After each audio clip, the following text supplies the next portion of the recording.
Igo ini sa cholesterol sa ating skin cells, providing the energy for vitamin D synthesis to occur. Magluwas sa baboy, baka kag manok, may isa ka karne nga sarang mahimo alternatibo nga iserbe sa lamesa sa mga Pinoy kag ini ang rabbit meat o kon karne sang kuneho. Suno sa pagtuon, mas matinlo ini kag mas healthy kung ikumparar sa iban nga karne sang sapat. Ang rabbit meat ang sarang nga lutuon sa pamaagi nga naanda na sang kadamaan, kaangay sang adobo, lumpia Shanghai kag lechon. Apang ano bala ang mga benepisyo sini sa ikaayong lawas? Ini ang mayaras ang mataas nga porsyento sang easily digestible protein kag nagaunod sang jutay nga fat kung ikumparar sa iban nga sahi sang karne. Nagaunod man ini sang jutay nga calorie value sang sa iban kag almost cholesterol free ini. Gani makabig siya nga heart patient. Gabi, Pilipinas, anumang oras sa buong mundo, narito ang Bombo Network News Evening Edition, Agosto 22, 2022 sa ulo ng ating mga balita. Sa ulat panahon, ang bagyong Florita lalo pang lumakas habang tinutumbok ang lalawigan ng Cagayan. Samantala naman ang PNP, dineklarang walang anumang untoward incident sa unang araw ng pagbabalik ng mga estudyante sa eskwela. Maigpit na pagbabantay, patutupad pa rin ng PNP para maiwasan pa rin yung mga estudyante sa iligal na droga. Ang pagsisimula naman ng in-person classes tinawag ni Vice President at Department of Education Secretary Sara Duterte na malaking tagumpay para sa mga kabataang Pilipino. Samantala mga oil companies, kanya-kanya na rin ang kumpirmasyon kanina sa oil price hike bukas araw ng Martes. Ang DSWD naman nakikiusap sa mga 4-piece beneficiaries na ibalik ang natanggap nilang educational assistance, babawiin daw sa pamamagitan ng refund. Samantala, mga bagong opisyal ng kontrobersyal na SRA, Sugar Regulatory Administration, nanumpa na rin kanina kay Pangulong Marcos ang Malacanang ipanubayan na rin sa DepEd ang mga nakitang gusot sa pagsimula ng face-to-face classes at mamaya pa yung issue rin sa supply ng asukal sa bansa, gitna Malacanang na artificial shortage lamang. Ang militar naman patuloy na tinutukoy kung ang mga NPA leaders nga na sina Benito at Wilma Chamzon ang napatay sa nangyaring engkwentro sa karagatan ng Catbalogan, Samar. Ang Pangulong Marcos naman abay hinarana ang kanyang First Lady Liza Marcos sa isang sorpresang pa-birthday party. At sa international news naman, si dating Prime Minister ng Pakistan kinasuhan sa ilalim ng anti-terrorism law. Daan-daan naman supporters nagtipon-tipon para harangin ang pag-aresto sa dating leader. Sa sports balita naman, ang Gilas Pilipinas nakahinga ng maluwag at makakasama na rin sa national team ang big man na si Japit Aguilar para sa FIBA Basketball World Cup Asian Qualifiers. Bago sa detalye, kami pong inyong mga tagapagbalita. Ako si Bombo Everly Rico. Ako naman si Bombel Maracol at ngayon sa detalye ng ating mga balita. Bombo Weather Update. Mga kabombo ka Star Nation, unahin natin ang ulat na panahon dahil sa lalo pang lumakas ang bagyong si Florita habang patungo na sa direksyon ng Cagayan Valley. Ayon sa report ngayong gabi ng Pag-asa, namata na ang sentro ng turang sama ng panahon sa layong 155 kilometers sa silangan po ng Kasiguran, Aurora. May taglay nitong lakas ng hangin na 75 kilometers per hour at merong pagbugsong umaabot na sa 90 kilometers per hour. Kumikilos ito ng pakanluran sa bilis na 15 kilometers per hour. Inaasahan ang landfall ng tropical storm Florita bukas yan ng umaga dyan sa Cagayan, Isabela area. Nakatas na po ngayon ang signal number 2 sa mga sumusunod na lugar. Signal number 2 sa lalawigan ng Cagayan, Isabela, sa Quirino, ang eastern portion ng Nueva Vizcaya, Apayao, eastern portion ng Abra, Kalinga, Mountain Province, Ifugao, northern at central portion ng Aurora. Habang signal number 1 naman ang umiiral sa mga sumusunod ayon sa Pag-asa, yung Babuyan Island, yung nalalabing bahagi ng Nueva Vizcaya, iba pang bahagi ng Abra, Benguet, Ilocos Norte, Ilocos Sur, La Union, eastern portion ng Pangasinan, eastern portion ng Tarlac, Nueva Ecija, iba pang parte ng Aurora, eastern portion ng Pampanga, eastern portion ng Bulacan, northeastern portion ng Rizal, northern portion ng Quezon, kabilang na ang lugar sa Polillo Island, northern portion ng Laguna at ginarin sa may bahagi ng Camarines Norte. Samantala, update naman sa unang araw ng balik-eskwela ang PNP, walang naitalang untoward incident. Alamin natin yan sa nakalap na balita ni Bombo Gerald Ulep. Tiniyak ng PNP na hindi sila magpapakampante sa kabila ng matagumpay na muling pagbubukas sa klase ngayong araw. Ayon kay PNP Chief Rodolfo Azurin Jr., sa pagbubukas ulit ng klase ng mga estudyante ngayong araw ay wala namang untoward incident na nakagulos sa mga paaralan sa buong bansa. Nangako ang PNP Chief na patuloy pa rin ang pambansang pulisya na magbabantay sa mga paaralan para siguruhin ang kaligtasan ng mga estudyante. Kung maalala na sa kabuang 9,731 na National Capital Region Police Office personnel ang nagbantay sa 1,342 na private at public schools sa National Capital Region sa pagbubukas ng klase. Maliban dito, mayroon din umano silang augmentation na kinabibilangan ng mahigit 4,000 force multipliers at 2,900 mahigit na security guards. Mayroon din umanong 521 police assistance desks ang minando ng 1,653 na mga pulis. So far wala pa naman pong naitatala na kahit anuman pong krimen. And I hope na hindi lamang po ngayong araw na ito, but sa mga susunod na araw ay medyo mapag-igting pa po natin ang ating crime prevention para nang sa ganon ay yun pong mga estudyante po natin is they would feel safe and secure every time they go to their respective schools.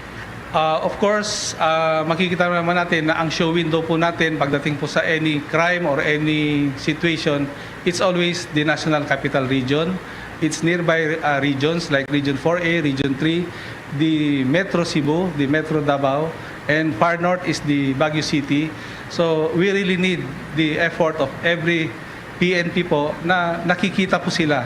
At doon po kasi yung concentration ng krimen na nangyayari kung minsan, kaya dapat doon din po ang concentration ng ating kapulisan.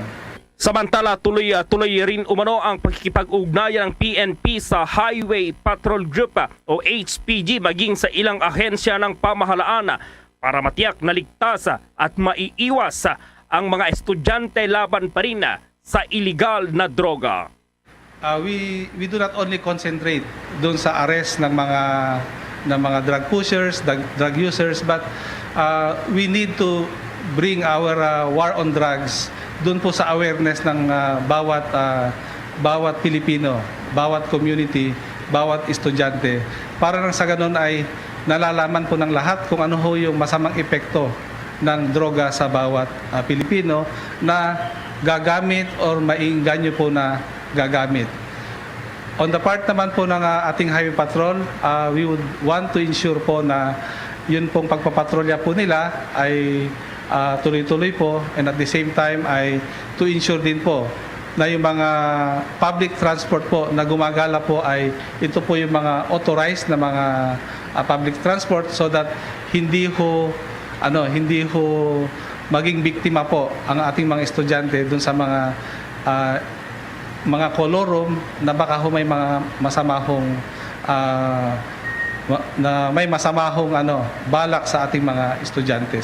Sa ngayon, tiniyak ng PNP na tuloy-tuloy pa rin naman ang pag-deploy ng mga ito ng personnel na siyang mahigpit na magpapatupad ng mga minimum public health at safety protocols para matiyak na ligtas ang mga estudyante laban pa rin sa COVID-19.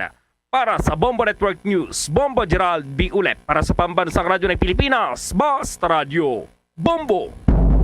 Samantala naman, maaga pa lamang ay umiksena na ang ilang mga guro mula sa grupong Alliance of Concerned Teachers o ACT sa kanilang protesta sa Menjola Bridge, Maynila, malapit sa Malacanang.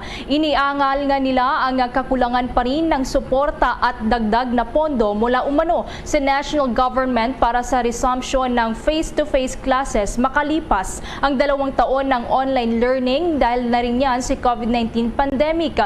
Habang umikot naman naman sa ilang public schools si Vladimir Quita o Quitwa, ang chairperson ng Alliance of Concerned Teachers o ACT, upang iulat ang ilang kakulangan laban sa COVID-19 pandemic. Liban pa sa ilang mga guro na kulang, ay may kulang din ng mga classroom o silid-aralan at may ilan pang wala ring mga nurse at doktor ang ilang mga schools, at ang inaasahan lamang daw ay sa thermometer ang pag-check sa mga bata na pumapasok para sana sa safe o ligtas na school opening. Kaugnay niyan, pakinggan natin ang naging pahayag ni Vladimir Quitwa ng chairperson ng Alliance of Concerned Teachers. Inaasa na lamang sa mga thermometer at alcohol, no? Dahil wala itong nurse o doktor na magtitiyak o titingin sa social distancing ng mga paaralan, no? Ganun din yung huli natin pinuntahan bago dito sa eskwelahan ko ay yung Ligarde Elementary School. Again, nakusap din natin ng principal ay 5 teacher ang kulang, no? At doon din, tinanong natin, no, kung anong learning modalities, no, particularly, may 4 na araw sila magtuturo in person at isang distance, no?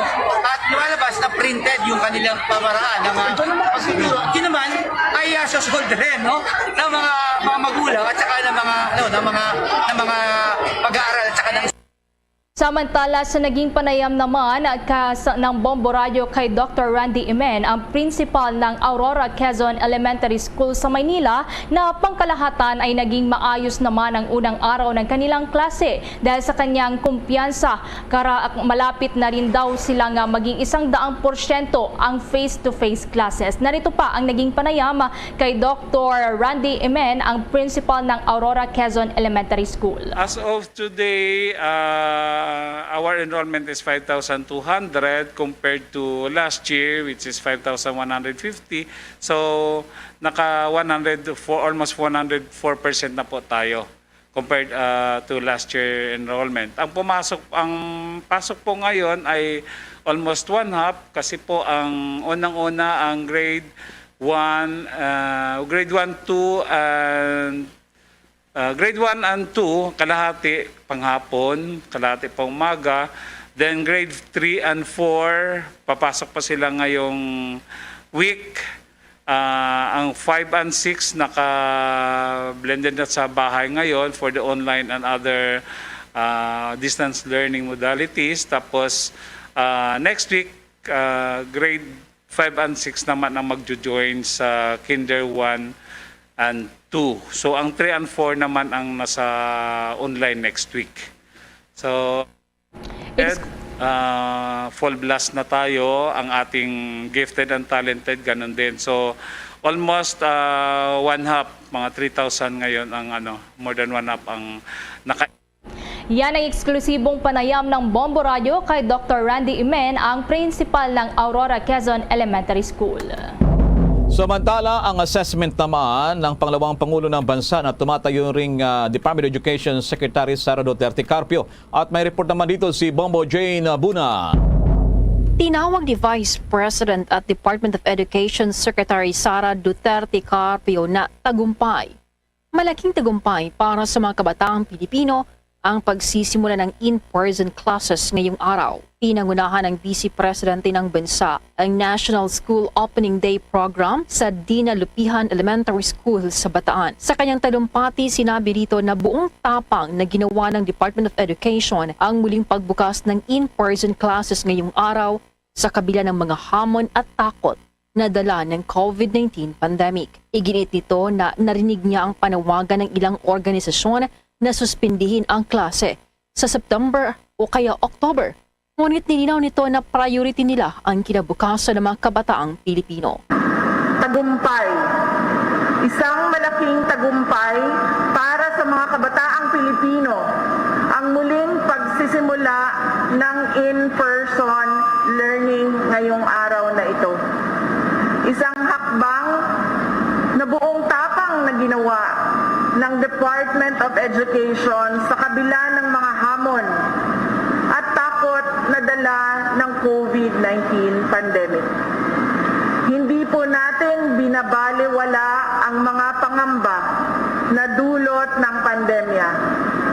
Dahil diyan, naglatag po tayo ng mga alintuntunin para maiwasan na mahawa ng COVID-19 ang ating mga learners at mga teaching and non teaching personnel sa paaralan. Narinig din po natin ang mga panawagan ng ilang mga organisasyon na suspindihin muna ang pagbubukas ng klase at gawin na lang ito sa September o October. May mga naipahayag na punto na wasto at may dahilan. Pero ang pinag-uusapan po natin dito ay ang kinabukasan ng kabataang Pilipino. Dagdag pa ng Vice President at kalihim ng edukasyon na naniniwala siyang makukuha lamang ang dekalidad na edukasyon kapag ibalik na ang in-person classes. Again, there are no excuses. Hindi na po natin kaya na muling maantala pa ang pag-aaral ng mga kabataang Pilipino. Kailangan na po natin silang maibalik sa in-person learning dahil sa in-person learning makakakuha ng makahulugan, sapat o wasto at dekalidad na edukasyon na kailangan nila para sa kalinangan ng kanilang pag-iisip at kakayanan bilang mga individual na magiging katuwang ng pamahalaan sa pagtatag ng isang malakas na bansa. Today, we acknowledge that this is a victory for basic education. But without a doubt, this is also a victory for all the teachers and support staff, the parents, the LGUs, other government partners, private sector, and civil society advocate supporters, and all education stakeholders. Nauna nang iniulat ng kagawaran na walang mga major challenges na na-encounter ang mga paaralan sa pagsisimula ng in-person classes ngayong araw. Naging mapayapa at ligtas ang pagbubukas ng school year 2022-2023. Lahat anya ng mga mag-aaral ay nakasuot ng kanilang mga face mask at ang kanilang mga temperatura ay sinusuri. Batay pa sa datos ng DepEd, 27.8 milyong mag-aaral, kapwa mula sa pribado at pampublikong paaralan ang nag-enroll para sa akademikong taon na ito. Samantala, ang sektor naman ng edukasyon pa rin ang may pinakamalaking bahagi sa panukalang 2023 national budget na may 852.8 billion pesos. Sinabi ni Budget Secretary Amina Pangandaman na ang pagtutunan ng pansin sa social services sector ay ang pangangalaga sa kalusugan at ang ligtas na muling pagbubukas ng mga in-person classes, kaya ang malaking budget para sa sektor ng edukasyon. Ang iminungkahing budget para sa sektor ng edukasyon na binubuo naman ito ng Department of Education, State University and Colleges, Commission on Higher Education, Technical Education and Skills Development Authority ay mas mataas kaysa inaprobahan noong 2022 General Appropriations Act na nasa 788.5 billion pesos lamang. Para sa Bombo Network News, ito si Bombo Jane Buna. Nag-uulat para sa Pambansang Radyo ng Pilipinas, Basta Radio. Bombo! Sa iba namang mga balita, nag-anunsyo ngayon ang kumpanyang Caltex Philippines na mas maagang ipapatupad nilang taas presyo sa mga produktong langis bukas araw yan ng Martes. Ayon si Caltex, mamayang alas 12:01 pa lamang madaling araw ang implementasyon ng 60 sentimos na price hike sa gasolina bawat litro. Para naman sa diesel ay 2 pesos at sa 60 sentimos sa kada litro. At sa kerosina ay umaabot naman ito sa 2 pesos and 80 centavos sa bawat litro. Samantala, ang iba pang mga kumpanya katulad na lamang ng Sea Oil, PTT Philippines, Shell, Petrogas at Unioil ay bukas naman ang alas 6 yan ng umaga magpapatupad ng oil price hike sa kahalintulad ding presyo. Samantala, ang mga kumpanyang Clean Fuel ay bukas pa ng alas 4:01 ng hapon ang kanilang implementasyon ng oil price increase. Ang oil price increase bukas ay kasunod na rin niya ng 7 sunod-sunod naman na linggo na may bawas sa presyo ng mga produktong petrolyo. Samantala sa ibang balita naman, nanawagan pa rin si DSWD Secretary Erwin Tulfo sa mga Pantawid Pamilyang Pilipino Program o 4Ps beneficiaries na nakatanggap ng educational assistance itong nakalipas na Sabado. Kailangan nilang ibalik o i-refund. Aminado ang DSWD na nagkamali sila sa naturang pamamahagi kung saan may ilang opisina nila ang nakaranas ng kaguluhan, stampede, dilan sa hindi inasahang pagbuhos na may estudyante at magulang na nais na mabiyayaan naman sa programa sa educational assistance. Isa umano sa naisip ng DSWD ay bawasan ang tinatanggap na suporta para sa mga 4Ps na nabigyan ng educational assistance at hindi naman biglaan daw ang deduction.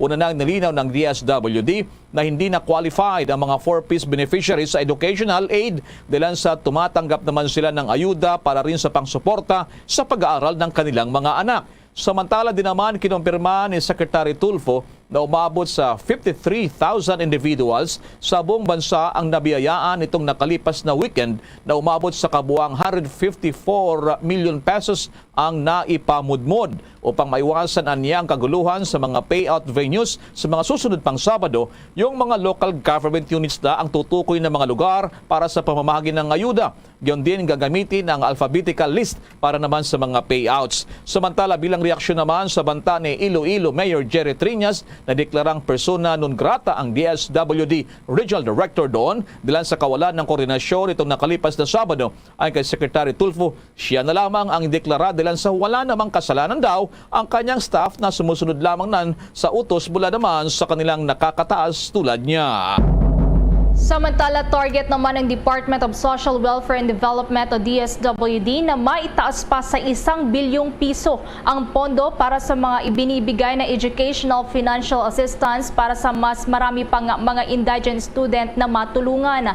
Ito ay dahil na rin nga sa hindi inaasahang pagdagsa ng mga indigent na mga estudyante o ng kanilang mga magulang sa mga tanggapan ng DSWD para kumuha ng financial assistance. Ayon kay DSWD Erwin Tulfo, nakitaan niya na maraming kababayan ang naghihikahos at nangangailangan ng tulong dahil na rin marahil sa epekto ng COVID-19 pandemic. Kung kaya't balak ng ahensya nagdagdagan pa ng 500 million pesos ang pondo para sa assistance for individuals in crisis situations. Bagamat hindi na tinukoy pa ng kalihim ang projected beneficiaries sa naturang programa, subalit sa nakalipas na pamamahagi ng educational aid ng ahensya, limitado lamang ito para sa mga partikular na sektor gaya ng mga anak ng overseas Filipino workers at solo parents kung saan nasa 200 million pesos hanggang 300 million pesos lamang ang pondo.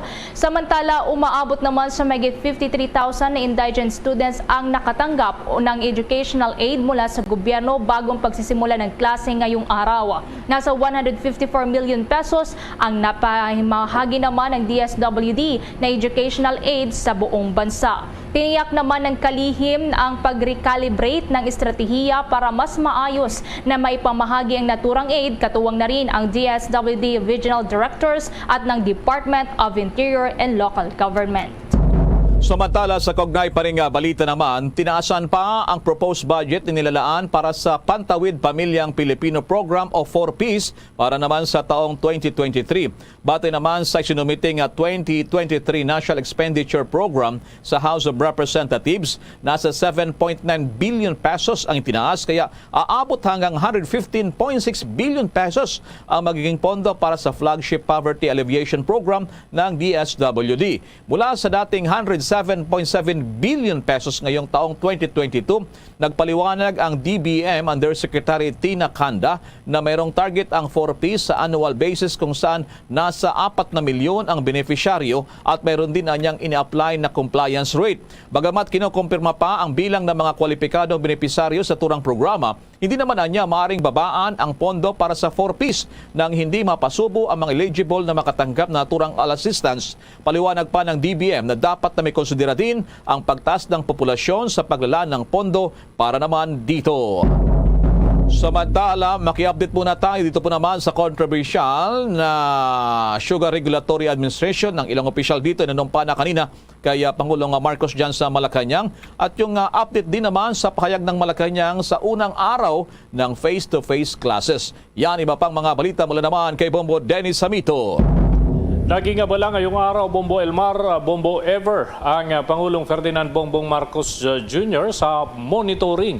Malaking mga development kasi ang nangyari ngayong araw. Maliban dun sa binabantayan na epekto ng bagyo, ay ito rin, nag-monitor dito ang Pangulo sa sitwasyon ng pagbabalik sa face-to-face classes ng mga estudyante. At sabi niya ay ipinauubaya na ng Malacanang ang paghawak ng mga kaunting natuklasan na mga aberya, gusot dito sa unang araw ng face-to-face classes sa tanggapan ng DepEd ni Vice President Sara Duterte Carpio. Ayon sa Malacanang, may mga koordinasyon ang ginagawa sa pagbabalik sa klase ng nasa 28 milyon ng mga estudyante at hindi rin naman ito biro at malaking bilang ito na kinakailangang asikasuhin. Maliban kasi sa general welfare ng mga bata, kinakailangan ding asikasuhin yung mismong mga paaralan, lalo na doon sa mga naapektuhan ng mga kalamidad.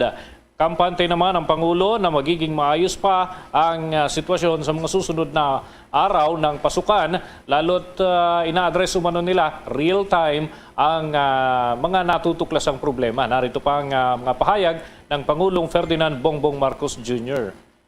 There are some easy, not naman easy, but there are some things that are immediately in the sense that we can start doing something about it already. We have a plan for full face-to-face schooling. Bahagian ng pahayag ng Pangulo kung saan ay sinasabi niya na ang importante masimulan, Bombo Elmar. Kasi maraming agam-agam, wag daw munang umpisahan itong face-to-face classes. Pero sabi ng Pangulo, hindi natin mahaharap at ma-address yung problema kung hindi natin uumpisahan yung mismong face-to-face classes. Kaya yan, at least na kapag simula na dito sa pasukan ng mga estudyante, ang susunod naman ay yung pagtugon sa mga natuklasang problema at unti-unti ay paplantsahin yung mga gusot hanggang maging smooth sailing na umano yung pasok ng mga bata. Samantala, may initial ng pahayag Bombo Elmar, Bombo Ever ang Palasyo Malacanang hinggil dun sa sinasabing artificial shortage. Yun ay yun yung trend ng kanilang pagsisiyasat. Sabi ng Malacanang, ito'y lumalabas na artificial o kumbaga manipulated ng ilang individual, ilang negosyante ang pagkakaroon ng bahagyang kakulangan ng supply ng asukal. Ang tuturaw, wala naman talagang kakulangan. Patunay dito ang mga natagpo ang tone-toneladang asukal mula doon sa iba't ibang bodega na kanilang binisita sa tulong na rin ng Bureau of Customs, Sugar Regulatory Administration, pati na ng local authorities. Yung mga tauhan ng Philippine National Police doon sa area ay kasama rin doon sa mga nagsagawa ng operasyon. At kasabay nito, ngayong araw din ay nanumpa na ang mga bagong talagang opisyal ng Sugar Regulatory Administration sa katauhan yan ng magsisilbing acting administrator na si David John Alba at ganun din itong kasama niya na papalit dun sa mga pwestong bakante sina Pablo Luis Ascuna at Maria Mitzi Mangwag ay kabilang din dun sa mga nanumpa sa harapan ng Pangulong Ferdinand Bongbong Marcos Jr. So inintay natin ang iba pang mga anunsyo sapagkat maglalabas daw ang palasyo ng official statement about dito sa appointment ng naturang mga bagong opisyal ng Sugar Regulatory Administration. Bombo Elmar? Bombo Dennis, dito sa issue sa asukal, kung gano'n na kumpiyansa ang Malacanang, may mga report kasi, Bombo Dennis, na baka babaan pa ngayong linggo ng ilang mga supermarket mula sa 70 pesos kada kilo, ay mas mababa pa dyan na Bombo Dennis. So, nangulugan dito na nagpapatunay na talagang artificial shortage na nangyari at nakita nga rito na tambak-tambak pala yung mga nakatago sa mga bodega, Bombo Dennis. Yun na nga at welcome development daw yung ganitong pagtanggap ng mga supermarket ng kumbaga hamon ng Marcos administration na kumilos din sila kasabay ng pagkilos ng pamahalaan at yun na nga yung kanilang tugon, ibaba yung presyo ng kanilang produktong asukal. Kumbaga naglalaro na kasi ito sa 110 Bombo Elmar, yung pinakamahal na presyo. So ibinaba ito hanggang 70 pesos, hanggang 70 to 90 yung sinasabi. Depende kasi yan kung anong kulay. Alam mo, may pagkakaiba-iba pa yung presyo niyan sa kulay ng asukal, sa mga pamilihan. Kahit sa mga tingi ang tindahan Bombo Elmar, mas mahal yung puting asukal kumpara dun sa wash at yung brown sugar. So kaya may bracket ng presyo 70 to 90 pesos. Pero ang importante, naibaba yan kumpara doon sa 110 per kilo na halaga, Bombo Elmar. Sige, maraming salamat sa mga updates na yan, Bombo Dennis. Para sa Bombo Network News, Bombo Dennis Hamito nag-uulat para sa Pambansang Radyo ng Pilipinas, Basta Radio, Bombo! Samantala, sa ibang balita, good news naman para sa mga empleyado ng gobyerno de Lanza. Naglaan daw ang Department of Labor and Employment o DOLE ng pondo para sa cash compensation ng mga empleyado na nagkaroon ng kapansanan na may kinalaman sa trabaho at para sa kanilang rehabilitasyon, yung tinatawag na occupational therapy at sa kanilang kabuhayan. Sa ilalim kasi ng Employees Compensation Commission o ECC ng Department of Labor, sinumang empleyado na na-diagnose na may work-related sickness o illness ay sila entitled, may karapatang makatanggap ng serbisyo at assistance mula sa katulong at gabay o tulong na gabay ng manggagawang may kapansanan o kagabay program ng Department of Labor. Ayon pa rito sa Department of Labor at ECC, sa ilalim din ng naturang programa itong kagabay, ang mga manggagawa na may work-related disabilities ay makakatanggap ng libreng rehabilitation services kagaya na lamang ng physical, occupational therapy, assistive devices or livelihood training. Itong mga mayroong approved Employees Compensation Benefits ay maaaring magtungo lamang o tumawag naman sa Employees Compensation Commission offices para i-avail naman ang naturan mang mga serbisyo.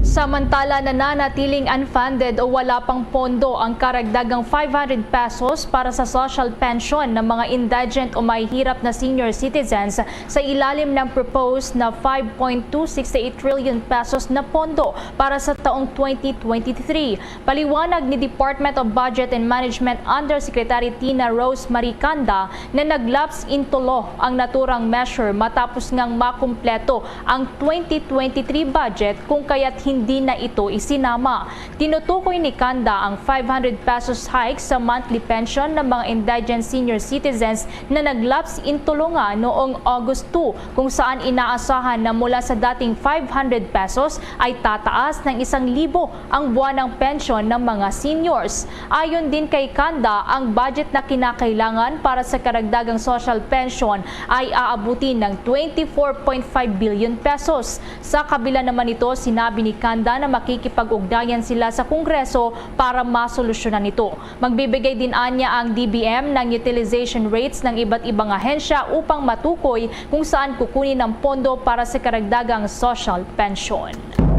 Samantala pa rin, target daw ng pamahalaan na ilaan ang nasa mahigit 20 billion pesos mula sa 2023 budget ng pamahalaan para naman sa pagbili ng COVID-19 vaccines sa susunod na taon. Ito naman ang nihag ni Department of Budget and Management Undersecretary Tina Kanda, kung saan ay kasunod ito ng pagsumiti ng ahensya sa Kamara ng kopya ng 5.2 trillion pesos na National Expenditure Program. At dito sa DBM, nasa ilalim ito ng unprogrammed fund dahil sa mayroon pang mga bakuna ang bansa. Subalit sa oras anya na kailanganin ang bumili ng reformatted vaccine, may sapat na pondo sa ilalim ng unprogrammed appropriations o ang standby appropriations na mayroong ang mga mambabatas.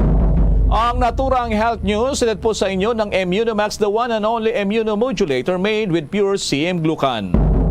Samantala, kumuha naman tayo ng update doon sa nangyaring patuloy na tinutukoy pa rin kung ang mga NPA nga, yung mga NPA leaders nga na sina Benito at Wilma Chamzon ang napatay doon sa nangyaring enkwentro sa karagatan ng Catbalogan, Samar. Alamin natin yan sa pag-uulat ng Bombo Radio Tacloban. Patuloy pang kinukumpirma ng mga otoridad kung ang mag-asawang CPP-NPA NDF Chairman Benito Chamzon at Wilma Chamzon nga ang napatay sa nangyaring enkwentro sa pagitan ng mga militar at armadong grupo sa karagatang sakop ng Catbalogan City sa Samar. Una nito, lumabas sa inisyal na report na habang nagsasagawa ng water interdiction operations ang mga tropa ng Joint Special Operations Task Force at Intelligence Service ng Armed Forces of the Philippines, naka-enkwentro enkwentro namang ito ang hindi bababa sa 10 mga armadong individual na pinaniniwala ang mga miyembro ng CTG na pinangungunahan ni Benito Chamzon at ang asawa nitong si Wilma Chamzon. Sakay ang mga ito sa isang civilian motorized pump boat papuntang Buri Island habang ang mga militar naman ay nagsasagawa ng operasyon sa karagatan gamit ang kanilang riverine scout boats at outboard motor. Sa kasagsagan ng enkwentro ay biglang sumabog di umano ang pump boat na sinasakyan ng mga pinaniniwala ang mga rebelde na naging dahilan ng paglubog nito. Ayon kay Captain Ryan Layog, ang spokesperson ng 8th Infantry Division ng Philippine Army, patuloy pa nilang kinukumpirma kung ang mag-asawang NPA nga ang napatay sa nasabing enkwentro dahil hindi naman nila na-recover ang mga bangkay ng mga ito at pinaniniwala ang nagsitalunan sa karagatan ang iba pang mga kasamahan ng mga ito. Hindi rin nila isinasantabi na posibleng mga mangingisda o gang na nagsasagawa ng illegal fishing ang lulan sa nasabing bangka na nakasagupa ng mga militar. Mababatid na ang mag-asawang NPA leader ay naaresto noong March 22 ng taong 2014 at nakulong sa CIDG Camp Krame. Nakalaya naman ang mga ito noong August 2016 kasabay sa pagbabalik ng peace negotiations sa ilalim ng Duterte administration, pero noong mag-collapse muli ang peace talks sa bansa noong 2017 ay hindi na ang mga ito sumurrender at bumalik sa pagtatago. Na-convict rin ang mag-asawa noong November 2020 dahil sa kidnapping at serious illegal detention kay Lieutenant Abraham Claro Casis at 3 iba pang mga sundalo sa Quezon Province at binigyan ng parusang 40 taong pagkakabilanggo. Mayroon ding existing warrant of arrest ang mga ito dahil sa kasong murder at frustrated murder. Sa ngayon ay patuloy pa ang ginagawang retrieval operation ng mga otoridad sa pinangyarihan ng insidente sa Catbalogan City.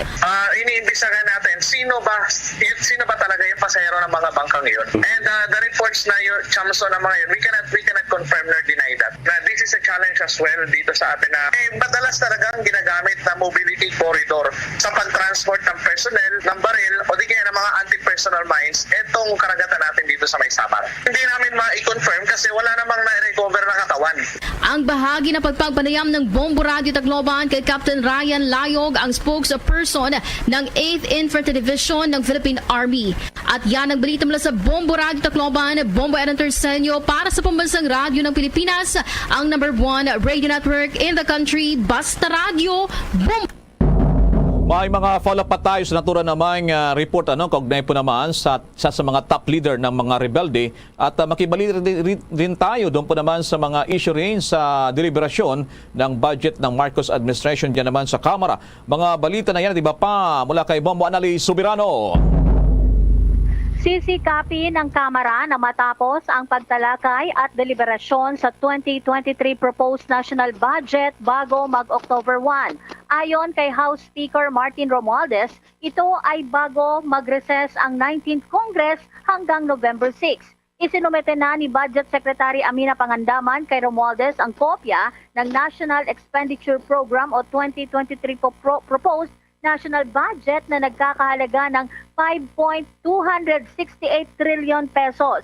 Sinabi ni Romualdez, agad na sisimula ng Kamara ang budget deliberation sa committee level sa August 26. Tiniyak naman ni Romualdez na bawat sentimo ng 2023 proposed national budget ay magagamit sa implementasyon ng mga programa ng gobyerno sa harap ng patuloy na banta ng pandemya. Nananatili ang Department of Education na may pinakamalaking budget na nagkakahalaga ng 852.8 billion pesos.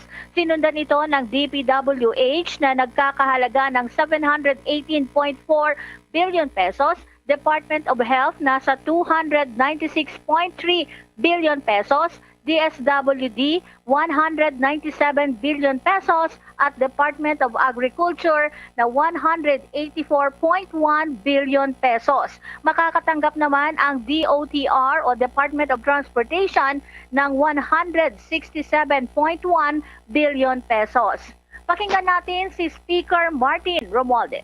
Structure development through our Build Back More program, and the House leadership is eyeing to finish committee and plenary deliberations on the budget proposal before October 1st, when Congress is scheduled to go on recess, and that will last up until November 6th, our break.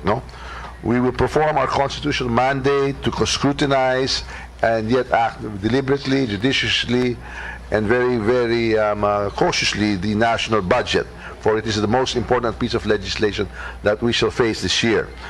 The budget of 2023 will be transparent. This will be a product of the entire House of Representatives, where the majority will listen to the minority bloc's concerns, and of course, we as the representatives of the people will also be attuned and sensitized to their needs, and that this budget basically encompasses the hope, the future, and the agenda for prosperity in the country this incoming 2023. Again, I'm indeed honored. Secretary Amina Pangandaman, ang agriculture sector ngayon ay makakatanggap ng dagdag na pondo sa proposed 2023 budget, kung saan tumaas ito by 39.2% on a year-on-year basis. Sinabi ni Pangandaman, nakasentro ang ilalaang pondo ng gobyerno sa healthcare, social services, safe resumption ng mga klase.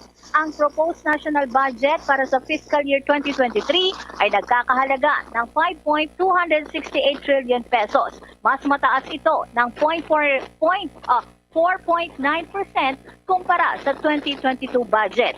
Sinabi pa ni Pangandaman, ito ay nakaangkla din sa kanilang tema, Agenda for Prosperity, Economic Transformation towards Inclusivity and Sustainability. Pakinggan natin si DBM Secretary Amina Pangandaman. Made in crafting the fiscal year 2023 National Expenditure Program. The proposed national budget for 2023 amounts to 5.268 trillion pesos. This is higher than this year's budget by 4.9% and equivalent to 22.2% of the gross domestic product, or our GDP. Its theme, Agenda for Prosperity, Economic Transformation towards Inclusivity and Sustainability. As you know, we face a lot of external pressures. Despite this, it's the government's responsibility to ensure that none of its citizens is left behind. Yan si Secretary Pangandaman. Samantala, sa ibang balita, nilinaw ngayon ni Philippine Army 8th Infantry Division Commander Major General Edgardo de Leon sa panayam ng Bombo Radio na hindi pa nila makumpirma kung kasama sa sumabog na pump kaninang madaling araw sa may Barangay Kanhawan, Gutik at Balogan, Samar, ang mag-asawang Benito at Wilma Tiamson, pawang mga communist terrorist group leaders. Pinaniniwalaan kasi na sakay ang mag-asawang Tiamson sa nasabing bangka. Sinabi ni General De Leon, bagamat may mga natatanggap silang intelligence information hinggil sa presensya ng mga top CPP, NPA, NDF leaders sa nasabing rehiyon. Iniimbestigahan na ng militar at PNP ang insidente para alamin kung sino-sino ang lulan sa sumabog na pump boat. Sa ngayon, anya, wala pang na-recover na mga bangkay sa sumabog na bangka. Biniberipika pa ng militar ang ulat kung kasama dito ang mag-asawang Tiamson. Nagtataka din si General De Leon kung saan nanggaling ang impormasyon na patay na ang mag-asawa. Posible din anya na diversionary tactic ang pagsabog ng bangka at may isa pang bangka na gamit ang mga kalaban para makatakas ang mga ito mula sa mga sundalo. Ibinunyag pa ni General De Leon na ilang bahagi kasi ng coastal areas ng Eastern Samar ay ginagamit na daungan at lagusan ng mga iligal na aktibidad ng mga communist terrorist group. Pakinggan natin ang pahayag ni 8th Infantry Division Commander Major General Edgardo de Leon sa panayam ng Bombo Radio. Just a few days ago, mayroon kami mga na-receive na information na they are splitting into many groups, no, yung mga nako-corner namin. So, we deployed mga sealing off the unit, no? Lalo na dito sa probinsya sa Visayas, Eastern Visayas particular, no? Maraming mga river tributaries na palabas ng dagat. No? So, marami kami nakabantay na mga tropa doon, pati Naval Special Operations Unit. So, kaninang madaling araw, our unit na nagbabantay din sa mga tributary got an information of suspicious boat daw na nag-dock somewhere So they have to be alerted. And true enough, around 4:20 madaling araw, they were able to notice, very unusual na boat. Yan si Major General Edgardo De Leon, ang Commanding General ng 8th Infantry Division. Bombo Anali Montaño Soberano nag-uulat para sa Pambansang Radyo ng Pilipinas. Basta Radio, Bombo! Mga detalye mga kabombo, ang Pangulong Marcos Abay hinarana ang kanyang First Lady Liza Marcos sa isang surpresang pa-birthday. Pero bago yan, paalala muna. DD SB, give the SB combo quiz a try. Large coffee and classic donut. 99. Still premium donut and large coffee. Hot or right? Oh, large coffee and bun which 140. Just dunking yan, had a rice choco. 120. Shokin. Premium and classic munchkins for 120. The SB combo quiz a try. See posters and print ads for details. Promo runs from August 19, 2022 to December 31, 2022. The DTI Fair Trade Permit number FTEB 147309 series of 2022. At ngayon, sa pagpapatuloy ng iba pang pangunahing mga balita. Kahit nakalakda ng Senado, ipinatawag ng mga senador ang mga top official ng Department of Trade and Industry. Ano kaya yan? May detalye si Bombo Raymond Tinasa. Bombo Elmar, Bombo Ever, kung ang mga mag-aaral ay face-to-face classes na sa Senado naman ay nagkaroon ng blended o kaya ay online hearing dahil nga sa pagtaas sa kaso ng COVID-19.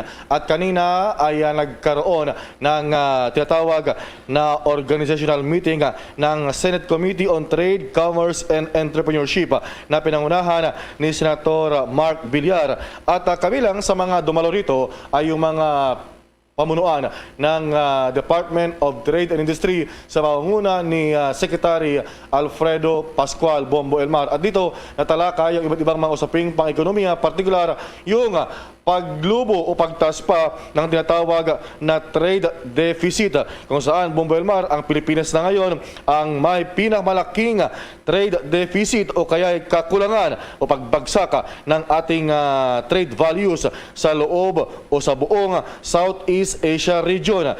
At dito nga ay tinanong ni Senate Finance Committee Chairman Sani Angara ang mga opisyal ng DTI kung ano yung kanilang hakbang, lalo pat sa ngayon ay umaabot na sa $46 billion ang ating trade deficit kumpara sa Vietnam at Malaysia at Indonesia na nag-export at nagkaroon pa nga ng surplus sa kanilang trade, Bombo Elmar. At kaugnay niyan ay sinabi ni Secretary Pascual na dapat ay magkaroon talaga ng tinatawag na industrialization sa ating bansa at hindi na lamang umaasa doon sa mga padala ng overseas Filipino workers at doon sa tinatawag na BPO o kaya ay doon sa call center, Bombo Elmar. At dapat daw partikular na tutukan yung manufacturing at ganoon din naman yung sa ating mga SMEs na gumagawa ng mga consumer products dahil nagkakaroon nga ito yung paliwanag, nagkakaroon ng imbalance sa pagitan ng ating trade, yung ating export, yung production kumpara doon sa ating tatanggap na mga remittances. At pakinggan natin yung bahagi pa ng pahayag ni Trade Secretary Alfredo Pascual. Nag-40 billion, 46 billion sad-sad. Whereas Vietnam and Indonesia, pataas, di ba? Ganon. Surplus sila. So I'm asking, is this a sustainable direction for us as a country? Or do we want to reverse it? Especially if our goals are to create higher incomes and to create more jobs for our country. Yun ang tanong ko to the department, Yusek, Mr. Chair. Chairman, the Secretary, sir. Yes, please. Reason why I'd like to shift the focus of the department towards real effort in industrializing the country. That's the only way we can sustain an economy that's a sustainable and inclusive economy. Inclusive in the sense that it's only from industry, particularly manufacturing, that our people can get stable jobs, better quality jobs, and higher paying jobs.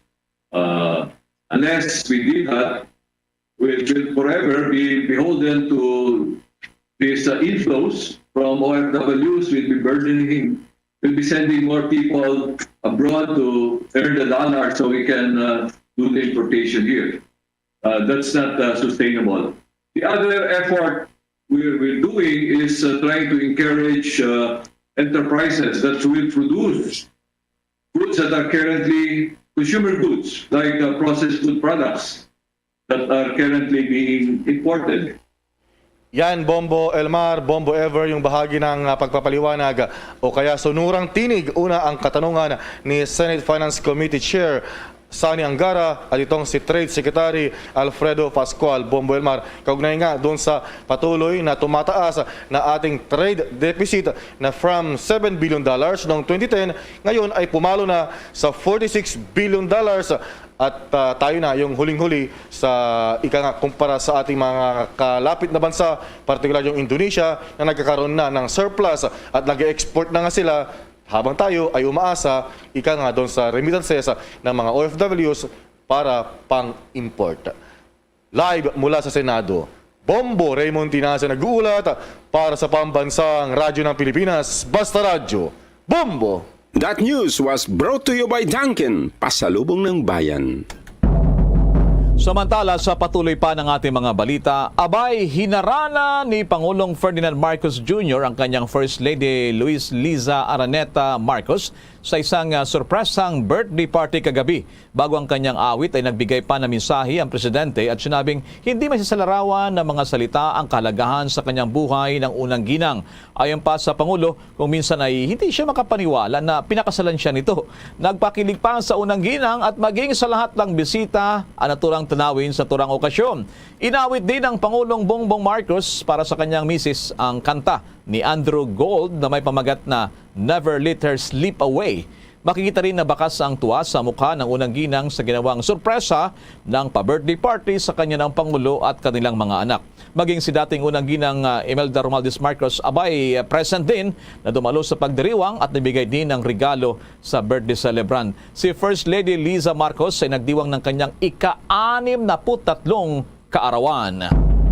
Sa karagdagang balita, 1 milyong piso na matatanggap ng bawat decommission na MILF combatants hindi totoo ayon kay OPA-PP Secretary Carlito Galvez. Alamin yan sa pagbabalita ng Star FM Cotabato. Pinabulaanan ni Presidential Advisor on the Peace Process or OPAP Secretary Carlito G. Galvez Jr. na 1 milyong piso ang matatanggap ng bawat decommissioned MILF combatanta. Ginawa ni Galvez ang paglilinaw sa naging panayam ng 93.7 Star FM Cotabato. Kasunod na rin sa naging pahayag ng MILF Salamat Wing na mabagal ang decommissioning process at dapat anya 1 milyon ang matatanggap ng bawat MILF combatanta. Ayon pa kay Galvez, hindi kakayanin ng gobyerno ang ganong kalaking halaga at naging mabagal din anya ang decommissioning process dahil sa COVID-19. No country can ever produce that amount na 1 milyon sa sa isang combatant. Yung pong 1 milyon na isang combatant ay lumabas po yun dahil ang kinocompute po namin ng block grant. Kung ang binigay na block grant ng gobyerno sa ating Bangsamoro and BARM, humihigit kumulang na more than 1 million ang kada. Yun ang po yung po ang computation po namin noon. Samantala, kumpiyansa naman si Galvez sa bagong set ng BTA members na tuloy-tuloy na ang pag-usad ng peace process sa Bangsamoro Region. Iginit din ni Galvez na ang moral governance sa BARM ay inclusive at walang dapat na maiwan.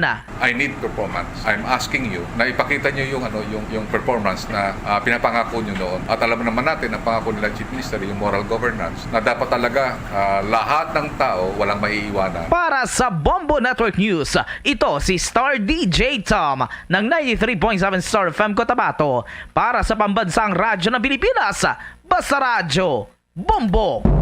Samantala, nag-report naman ang mayor ng Cebu, kaugnay po naman sa kanilang sister city ties sa kanyang pagbisita doon sa Canada. May report ng Star FM Cebu.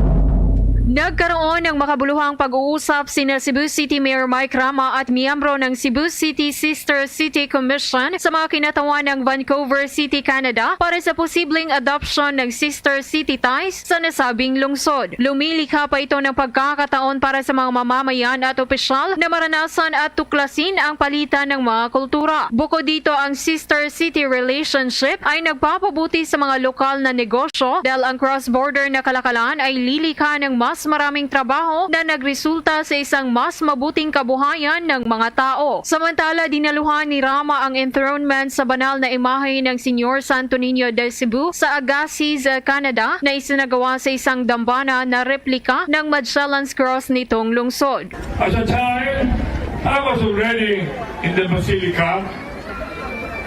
As I grew up, I was always in the Basilica. Until Sinolo started 1980, I was already in the Sinolo. Bahagi ng naging maikling talumpati ni Cebu City Mayor Mike Rama. Nagkaroon din ng courtesy visit ang alkalde kay Agassiz Mayor Sylvia Pranger at niregaluhan ito ng token sa isang bag na may imahe ng Santo Niño de Cebu. Ang Agassiz ay isang maliit na komunidad na may ilang mga Pilipinong residente kung saan karamihan sa mga ito ay nagsasalita ng Cebuano. Mula Star FM Cebu para sa Bombo Network News, Star DJ Sophie Ember nag-uulat para sa Pambansang Radyo ng Pilipinas, Basta Radyo. Bombo! Bombo Sports News. Sa basketball, mistulang nakahinga na maluwag ang coaching staff ng National Team Gilas Pilipinas matapos malaman na makakasama na rin sa 13 mga players ang big man na si Jafet Aguilar na sasabak ngayong linggo sa fourth window ng FIBA Basketball World Cup Asian Qualifiers. Una rito, lumutang ang issue na hindi makakahabol si Aguilar dahil sa usapin ng health protocols nitong nakalipas na araw. Inamin naman ng Samahang Basketball ng Pilipinas na matagal na gusto ni Head Coach Chat Reyes at Coach Tim Cone na maging bahagi ng national team si Jafet mula pa sa simula ng training. Anya, hindi naman daw seryoso ang kalagayan ni Jafet at kailangan lamang clearance. Ang 35 anyos na veteran PB player ay magbibigay ng dagdag na matatangkad na players ng Pilipinas. Kasama rito ang 7'3" na si Kai Soto at ang NB star na si Jordan Clarkson. Narito pang napiling mga miyembro ng Gilas Pilipinas: Dwight Ramos, magkapatid na Kiefer, Thirdy Ravenna, Bobby Ray Parks, PB players, Scotty Thompson, Chris Newsome, Jamie Malonzo, Calvin Oftana, ang free agent na si Roosevelt Adams at collegiate star na si Carl Tamayo. Sa Biyernes ang laban ng Pilipinas kontra Lebanon at susunod damdaman ng Lunes kontra Saudi Arabia. Dito naman gagawin yan sa Pilipinas. Samantala, atleta naman dyan sa Pangasinan, nasungkit ang unang ginto ng Team Karate Pilipinas doon sa Thailand. May detalyang Star FM Dagupan. Nasungkit ng Wado Rayo Dagupan-based athlete na si Shane Enrico Vasquez ang unang gintong medalya ng Team Karate Pilipinas sa ginaganap pa rin na Thailand 2022 International Karate Championship. Sa tulong ng kanyang coach at trainer na si SEA Games medalist na si Joko Vasquez na kanya ring kuya, naibulsa ang gintong medalya ni Shane sa advanced kata at nakakuha naman ng bronze medal sa under 14 plus 55 kg committee event. Sa Facebook post ni Karate Pilipinas Vice President Dr. Alejandro Enrico Vasquez na siya ring ama ni Shane, sinabi nito na ang presensya ni Karate Pilipinas President Richard Lim ay malaking tulong at nakapag-boost ng moral ng Team Karate Pilipinas delegates. Samantala, ang Thailand 2022 International Karate Championship ay kinabibilangan ng mga bansang Thailand, Philippines, England, Luxembourg, Australia, Brazil, Vietnam, Cambodia, Malaysia, Indonesia, Laos, India, Germany, France, Algeria, United States, Netherlands, Brunei, Turkey at maging ng Ukraine. Yan ang balita mula rito sa 100.7 Star FM Dagupan para sa Bombo Network News. Star DJ Alan nag-uulat para sa Pambansang Radyo ng Pilipinas. Basta Radyo, Bombo! Bombo Foreign Exchange Update. Inulat ngayong gabi ng Bangko Sentral ng Pilipinas na nanghina na naman ang halaga ng piso kontra dolyar at ayon dito sa report ng BSP, yung isang dolyar ay katumbas sa Pilipinas ay 55 pesos 97 centavos mula kahapon kumpara ngayon ay lalo pong nanamlay na naman ang ating piso. Yung Hong Kong dollar ay katumbas sa Pilipinas 7 pesos and 13 centavos. Yung Singaporean dollar naman ay 40 pesos and 23 centavos. Yung Saudi Riyal ay katumbas sa Pilipinas 14 pesos and 90 centavos. Ang euro naman ay katumbas sa bansa 56 pesos and 20 centavos. The Bombo Foreign Exchange Rate Update is brought to you by Queen City Development Bank. Bago po tayong magtapos, narito ang Orasyo Emperata. Merciful and compassionate Father, we confess our sins and we humbly come to you to find forgiveness and life. We come to you in our need to seek your protection against the COVID-19 virus that has disturbed and claimed many lives. We ask you now to look upon us with love and by your healing hand, dispel the fear of sickness and death, restore our hope, and strengthen our faith. We pray that you guide the people tasked to find cures for this disease and to stem its transmission. Bless the efforts to use the medicines developed to end the pandemic in our country. We pray for our health workers that they may minister to the sick with competence and compassion. Grant them health in mind and body, strength in their commitment, protection from the disease. We pray for those afflicted. May they be restored to health. Protect those who care for them. Grant eternal rest to those who have died. Give us the grace in these trying times to work for the good of all and to help those in need. May our concern and compassion for each other see us through this crisis and lead us to conversion and holiness. Grant all these through our Lord Jesus Christ, your Son, who lives and reigns with you in the unity of the Holy Spirit, God, forever and ever. Amen. We fly to your protection. O Holy Mother of God, do not despise our petition in our necessities, but deliver us always from all dangers. O glorious and blessed Virgin. Amen. Our Lady, health of the sick, pray for us. Saint Joseph, pray for us. Saint Raphael the Archangel, pray for us. San Roque, pray for us. San Lorenzo Ruiz, pray for us. San Pedro Calungsod, pray for us. Yan ang kabuuan ng ating Bombo Network News at live via satellite. Mula sa Bombo News Center Makati, kami ang inyong mga tagapaghatid ng mga balita. Ako si Bombo Everly Rico. Ako naman si Bomil Maracol para sa Pambansang Radyo ng Pilipinas. Basta Radyo, Bombo! Panabugid nga salamat sa Bombo News Center. Oras sa Bombo Radio Bacolod, Philippines Standard Time, 2 minutos sa kaligid sa taktak alas 7 sa gabi. May gabi sa Ransang Bacolod, Negros Occidental, Western Visayas, Bilog nga kalibutan, nag-apply ng panatuntunan, Zona Libre. Karon niya daw sa Lunes, Petsa 22 sa bahin sa bulan sa Agosto tuig 2022. Sa ato sa nga pagpalagad pagulop tayo karon nga gabi may kopod na ang iya sa alagad si Bombo Ponce Espino. Ito pa kita sa